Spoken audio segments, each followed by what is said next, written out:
माज महला पंजवा। ਅੰਮ੍ਰਿਤ ਬਾਣੀ ਹਰ ਹਰ ਤੇਰੀ।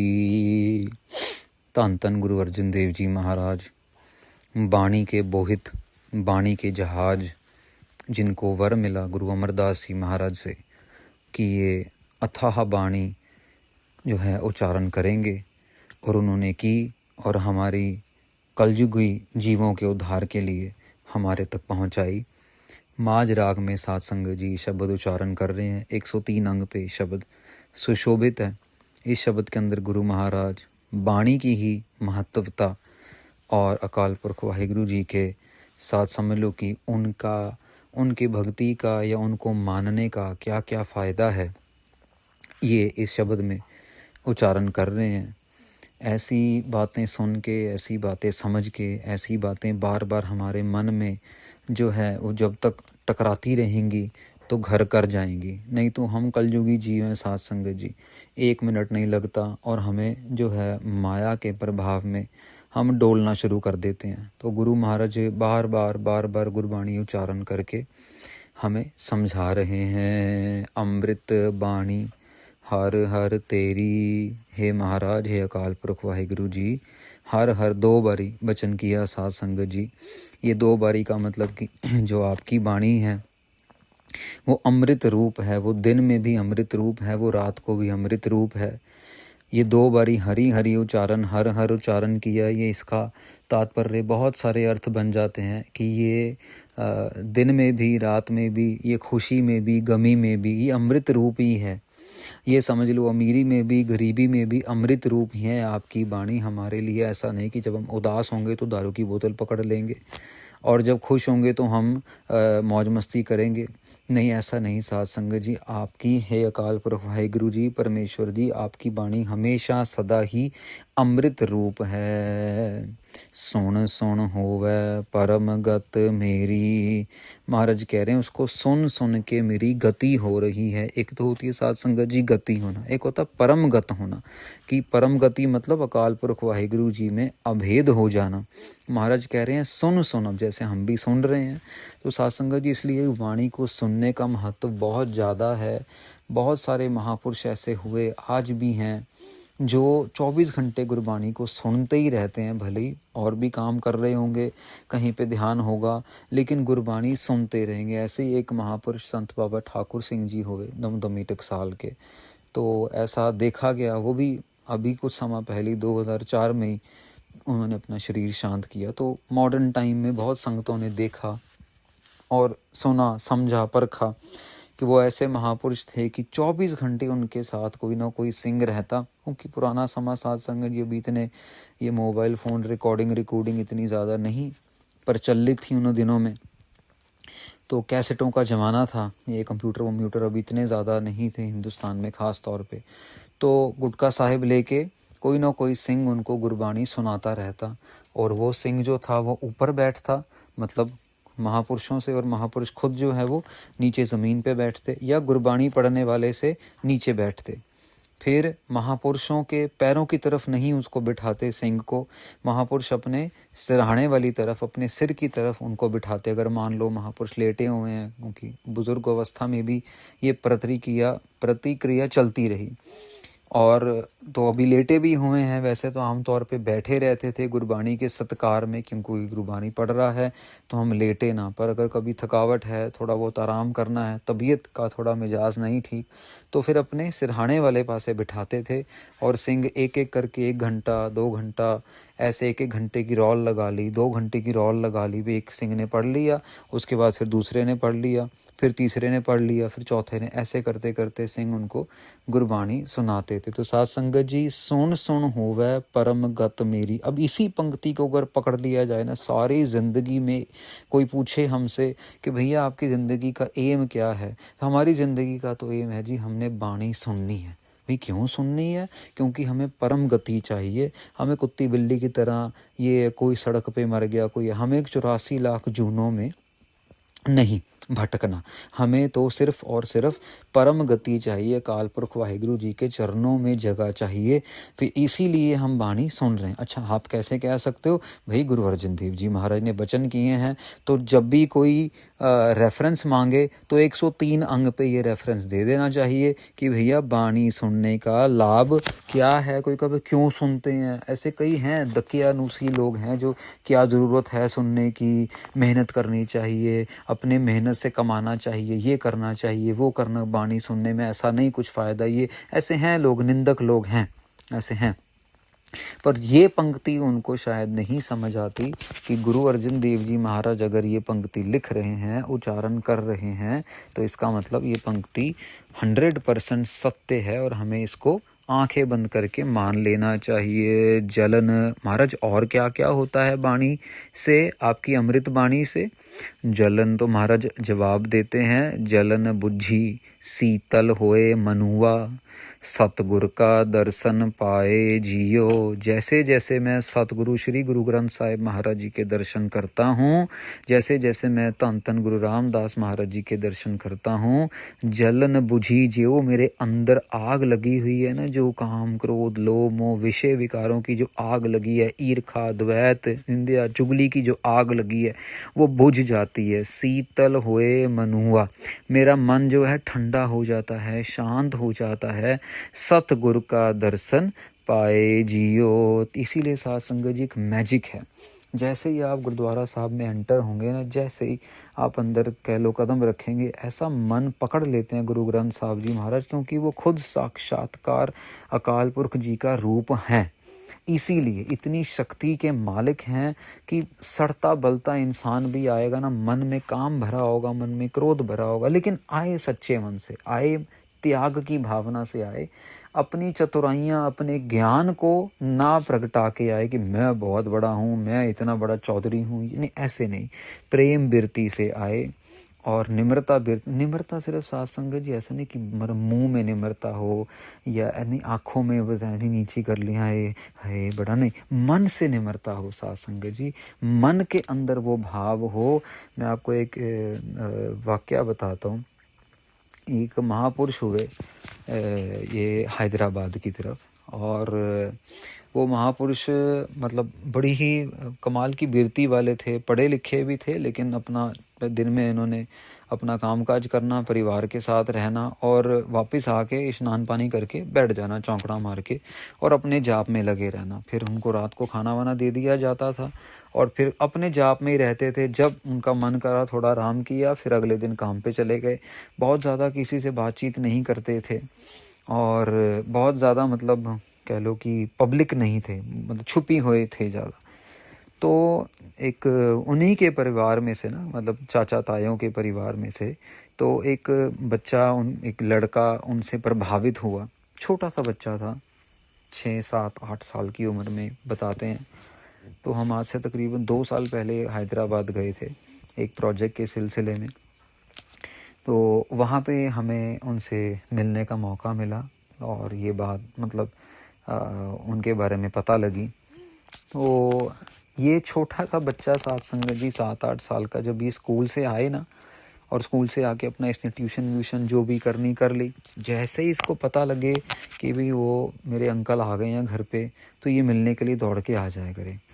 अब महापुरुषों की भी छुट्टी होती थी वीकेंड पे, वो भी काम पे नहीं जाते थे और एतवार को ये भी जो है स्कूल नहीं जाता था। तो ऑब्वियसली घर में गुरसिक्खी तो थी, पर ये बच्चे के अंदर पता नहीं ऐसी क्या लगन लगी कि इसको यही मन में रहे कि मैंने बस उनके पास जाना, मैंने बस उनके पास जाना। तो साथ संगत जी जो बात हमें बताई गई वो ये थी कि बच्चा इतना प्यार में था कि एतवार को सुबह सुबह ही 4 बजे 5 बजे 6 बजे जाके उनके दरवाजे के बाहर खड़ा हो जाता था और उसके मन में ये भाव आता था कि क्योंकि महापुरुष जब सो के उठते थे ना, तो पहले अपना तकिया वकिया ठीक करना, अपनी चादर वादर ठीक करना और अपना जो पतली सी रजाई वजाई लेते हैं तो वो ठीक ठाक करनी। मौसम तो बहुत ज़्यादा कोई ऐसा कुल्लू मनाली वाला ठंडा तो नहीं होता, तो वो सब कुछ करना ते ये सब कुछ देख के ना, तो उसके मन में एक भाव जागा कि देखो मैं रोज़ तो सेवा कर नहीं सकता और जो है लेकिन एतवार के एतवार मैं ज़रूर कर सकता हूँ। तो पर अभी छोटा था, किसी को इतना बोल नहीं सकता था, मन में भी भाव मतलब नहीं आता था कि भाई किसी से बात करूँ मैं, लेकिन उसके मन में इच्छा थी। तो ये दरवाजे के बाहर आके सुबह सुबह खड़ा हो जाए और कुछ बोले भी ना, बस भरोसा था कि भाई मेरी जो अरदास है या मेरी जो इच्छा है वो सुनी जाएगी। क्या इच्छा थी इसकी? इच्छा थी कि भाई मैं जब महापुरुष उठें तो वो जो 3-4-5 मिनट लगाते हैं ना अपने बिस्तर को ठीक करने में, तो वो सेवा मुझे मिल जाए। तो मैं जब सुबह जाऊं संडे के संडे, तो वो 3-4-5 मिनट भी उनको सेवा ना करनी पड़े, वो मैं ही कर दिया करूं। तो कुछ टाइम तक तो मतलब महापुरुषों ने ज़्यादा नहीं ख्याल किया, पर दूसरे तीसरे हफ्ते जो है वो दरवाज़ा खोल दें। अब ज्ञान भी होता है ना, जब जाप बंदा करता है तो ज्ञान भी फिर साथ साथ चलता है। ये बच्चा आए तो पहले उनको नमस्कार करे और उसके बाद फिर चुपचाप जो है महापुरुषों ने अपना बिस्तरा ठीक करना छोड़ दिया और अपने आसन पे जाके बैठना शुरू कर दिया। और ये बच्चा पीछे से छोटे छोटे, उसकी हाथ हाइट भी छोटी, तो आधा तो चढ़ नहीं, अब बेड के ऊपर वो चढ़ना नहीं चाहता था क्योंकि महापुरुषों का बेड है। तो बड़ी मुश्किल से वो चादर वादर, अभी बच्चा, उसको चादर ठीक करनी, उसको फोल्ड करनी भी नहीं आती थी अच्छे से। तो जब वो करे, तो जब पहली बारी उसने किया, तो जब महापुरुष आए बाद में, तब तक बच्चा जा चुका था, अपना जाप करके आए, तो देखा और मुस्कुराए, कहते देखो उसकी भावना। फिर करते करते जो हमें बात बताई गई, करते करते महापुरुषों ने सातों के सातों दिन ही अपना बिस्तरा जो था ना वो कह लो कि ठीक करना छोड़ दी। और स्कूल से आके उसको बोला कि अब जब तू स्कूल से आएगा ना, तो स्कूल से आने के बाद अपना खाना पीना खा के ट्यूशन करके यहाँ पे आके फिर ये सेवा भी साथ साथ में कर 5 मिनट की, ये तेरी ही सेवा पक्की है। और साथ संगत जी बताया गया वहाँ पे कि तकरीबन 12 साल तक, जब तक वो बच्चा अपने यूनिवर्सिटी वगैरह नहीं गया, मतलब सॉरी काम काज में जॉब में नहीं गया, तब तक बिना नागा 12 साल उस बच्चे ने ये महापुरुषों का बेड की सेवा, फिर बेड को ठीक करना, फिर डस्टिंग कर देना, फिर करते करते उसने झाड़ू पोछा भी लगाना शुरू कर दिया, फिर धूप अगरबत्ती भी करनी शुरू कर दी। ऑब्वियसली बच्चा बड़ा हो गया, फिर कॉलेज के दिनों में रोज़ ही सुबह, पहले शाम को करता था, स्कूल के दिनों में जब छुट्टी हो या 2 छुट्टियाँ होती गर्मियों की या क्रिसमस की, तो दिन में भी आके करना शुरू कर दिया। और साथ संगत जी महापुरुषों ने इतनी बख्शिश की उसके ऊपर, इतनी बख्शिश की कि जब महापुरुषों ने मतलब समझा कि भाई अब इसका उचित समय आ गया है इसको कह लो कि आगे बढ़ाने के लिए, तो बस वहाँ उसको बुलाया एक दिन और उसकी दोनों हाथ पकड़े और कहते कि चल अब अजप्पा जाप शुरू करते हैं हम। और सासंग ये उन्होंने बात, मतलब ये जिस बच्चे ने सेवा की उन्होंने खुद बताई ये बात कि कहते ऐसे मेरा हाथ पकड़ा, ना मुझे सुध रही ना मुझे बुध रही, मुझे कुछ समझ नहीं आया मैं कौन सी दुनिया में हूँ, बस वाहिगुरु वाहिगुरु वाहिगुरु वाहिगुरु, इतनी तेज़ शरीर में चलना शुरू हो गया, कुछ समझ ना आए, ऐसे लगे दिमाग इतनी ज़्यादा फट जाएगा, इतना पावरफुल था कि कुछ समझ ना आए। ये नहीं पता लगा कितना, कहते तकरीबन 3 घंटे ये जाप हम करते रहे बैठ के, वो मेरे साथ। एक ही बारी उन्होंने ऐसे किया और कहते अब तू कर, ये तेरे को एक टीज़र दिखा दिया, ट्रेलर दिखा दिया, अब तू खुद मेहनत कर और इस रास्ते पे आगे बढ़। तो कहते बस यही कृपा महाराज ने की हुई है। वो 3 घंटे का नित्यनेम जो है वो तब से ही चलता आ रहा है, गुरु महाराज सेवा ले रहे हैं, ऐसे निमरता में उन्होंने बताया। तो यहाँ पे वही है साथ संगत जी, सतगुर का दर्शन पाए जियो, जब दर्शन हो जाते हैं ना तो शीतल हो जाता, मन ठंडा हो जाता है, जलन बुझ जाती है गुरु ग्रंथ साहब महाराज के दर्शन करके। सुख पया दुख दूर पराना, सुख ही सुख आ गया जिंदगी में, दुख दूर चला गया, पराना मतलब पलायन कर गया, दूर चला गया, भाग गया, जन्म मरण का दुख चला गया और परमात्मा के चरणों का सुख मिल गया। संत रसन हर नाम वखाना, महाराज कहते हैं कि संतों महापुरुषों की रसना से, कृपा से नाम को जप रहे हैं। साथ संगत जी यही तो है ना, साधु महात्मा की जो बरकत है, वो टूटे हुए को जोड़ देते हैं, वो कह लो कि मुरझाए हुए को हरा भरा कर देते हैं। बस यही तो बख्शिश। अब आज का दिन जो है बड़ा ही एक वैरागमयी दिन है। चलो ये कथा तो जब अपलोड होगी तो होगी, लेकिन जब भी कोई बड़ा महापुरुष इस धरती से जाता है तो अक्सर बहुत आध्यात्मिक दुनिया को बहुत नुकसान होता है। और आज के दिन तकरीबन संत बाबा अजीत सिंह जी हंसाली वाले आज की शाम को उन्होंने अपना शरीर शांत किया। और साथ संगत जी गुरु महाराज के कह लो कि चरणों में जाके अभेद हुए। ऐसे बली महापुरुष, इतनी कृपा कि बस उनकी नज़र ही, जैसे हमने ऊपर पढ़ा ना कि दर्शन करते, वो किसी को देखते ही वो जो है उसका भला कर देते थे। बोलने की तो ज़रूरत भी नहीं पड़ती थी। और दास ने ये खुद महसूस किया अपने जीवन में और खुद एक्सपीरियंस किया। और ये नहीं कि एक बार, कितनी बार महापुरुषों ने दया करके, मेहर करके जो है, क्योंकि दयाल अवस्था में आके ही ये सब चीज़ें होती हैं। साथ संगत जी महापुरुषों ने बड़ी दया की और सबके ऊपर की। आज वो भी दिन है। साथ साथ तो साधु महात्मा तो आते ही जग में भला करने के लिए हैं। साथ संगत जी हाँ, हमारी वृत्तियाँ इतनी अहंकारी हैं कि हमें नज़र ही नहीं आता। और अगर नज़र आ भी जाए तो हम मानने को तैयार नहीं होते। छोटी छोटी चीज़ों में हम नुक्स निकालते हैं, गलतियां निकालते हैं और अपना जीवन जो है सारा व्यर्थ कर लेते हैं। यहाँ महाराज कह रहे हैं, जल थल नीर परे सर सुबर, बिरथा कोए ना जाए जियो। देख लो, महाराज कह रहे हैं कि जल थल, जल मतलब सारे कह लो समुद्र, पानी। महाराज कह रहे हैं थल मतलब सारा का सारा ज़मीन। नीर परे, महाराज कहते हैं जितने भी कह लो कि झरने या जितनी भी नदियां हैं, ये सब के सब जो हैं भरे हुए हैं। किससे भरे हुए हैं? महाराज के नाम से भरे हुए हैं। कोई भी जगह बिरथा कोए ना जाए जियो, कोई भी जगह नाम के बिना नहीं है। सब कुछ जो है समझ लो कि जल से लेके आसमान से लेके समुद्र से लेके तो साथ संगत जी सुभर मतलब होता है लबालब, ऊपर तक तह तक भरे हुए हैं कि भाई भक्ति का जो नाम है, जो ज्ञान है, वो परिपूर्ण है सारी जगह। ऐसा नहीं कि एक जगह पे और दूसरी जगह नहीं है। और महाराज कह रहे हैं अभी तिस्नो जो बिरथा है उससे कोई भी खाली नहीं जाता है। पर ये बात है कि अधिकारी हम बने, ऐसा नहीं ड्रामेबाजी नहीं। अधिकारी का मतलब साथ संगत जी हम कैपेबल बने अपने मन के अंदर, ताकि हम भी खाली हाथ ना चले जाएं दुनिया से। दया तारी तिन सिरजनहारे, महाराज आप बहुत दयालु हो, आपने बहुत कृपा की है।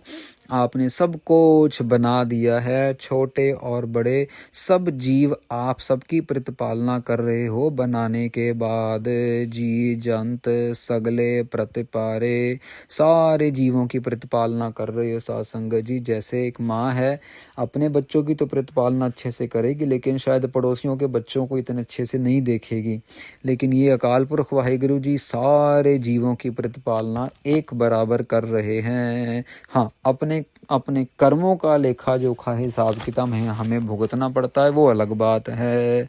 मेहरबान कृपाल दयाला सगले त्रिपत अघाए जियो, महाराज आप जी मेहरबान हो। महाराज आप मेहर करने वाले हो, आप कृपा करने वाले हो, आप दया के भंडार हो। दयाला सगले त्रिपत अघाए जियो, सबको आप त्रिपत कर रहे हो, सबको आप ऊपर तक भर रहे हो, रज रहे हैं सारे के सारे। जैसे कभी होता है ना खा के कहते हैं आज रज आ गया, आज तो रज गया बहुत ज़्यादा। ऐसे महाराज आप अधिकारियों को अपने नाम की कृपा के साथ, अपने उपदेश की कृपा के साथ आप उनको त्रिपत कर रहे हो। आप उनको लोक में और परलोक में उनको रजा रहे हो नाम के साथ, इस भरे कलयुग के समय में भी। वन तृण त्रिभवन की तोन हरिया, महाराज भले जितने भी जो हैं वन हैं, जंगल हैं, जितने भी महाराज तृण हैं, छोटे छोटे जो कंडियाले झाड़ हैं, महाराज त्रिभवन तीनों लोक। साथ संगत जी आप तीन लोक के मालिक हो। आप साथ संगत जी गुरु अकाल पुरख वाहिगुरु जी आपने सब कुछ हरा भरा किया हुआ है, मतलब कि आपने सबके अंदर जान डाली है। आपकी जोत के बिना सब कुछ खाली है। करणहार खिन पीतर करया, और ऐसा नहीं कि आपको पता नहीं कितने साल लग गए। जैसे बिल्डिंग बनाने जाओ तो कितने साल लग जाते हैं, घर बनाने जाओ तो महीनों लग जाते हैं, और साथ संगत जी कागज बनाने जाओ पता नहीं कितनी मशीनें लगती हैं। नहीं नहीं नहीं, महाराज कह रहे हैं करणहार खिन भीतर करया। एक खिन के अंदर, एक बस मोमेंट के अंदर आँख झपकी और उसी खिन के अंदर महाराज ने सब कुछ रच दिया है। इतनी शक्तियों के मालिक हैं। गुरमुख नानक तिसै आराधे, मन की आस पुजाए जियो। महाराज कहते हैं गुरमुख जो हैं वो अकाल पुरख की आराधना कर रहे हैं और अकाल पुरख की आराधना करते करते उनके सारे मन के जो फुरने हैं, जो उनके मन की जो आशाएं हैं वो सब की सब पूर्ण हो रही हैं। और दूसरा साथ संगत जी की गुरमुख नाम जप रहे हैं और वो नाम जपाते जपाते गुरमुखों का जो मन का फुरना है कि भी नाम जपें वो पूरा हो रहा है। तो ये 103 अंग पे दूसरा शब्द यहाँ समाप्त होता है। साथ संगत जी गुरु महाराज कृपा करें हमारे जीवन के अंदर भी नाम भरें। रोज़ाना, रोज़ दिन में, शाम को, रात को, सुबह नाम ही नाम चले और बाकी सब कुछ सेकंड प्रायोरिटी बने। नाम जपना हमारा फर्स्ट प्रायोरिटी बने। नाम जपने की रूटीन बन जाएगी तो सारा कुछ अपने आप घर में बागो बाग हो जाएगा। बस खुशियाँ ही खुशियाँ होंगी। किसी भी चीज़ का दुख ज़रूर आएगा लेकिन वो दुख महसूस नहीं होगा। और क्यों महाराज इतनी बड़ी अवस्था बख्श देते हैं नाम जपने वालों को। तो महाराज के चरणों में यही अरदास की जाए।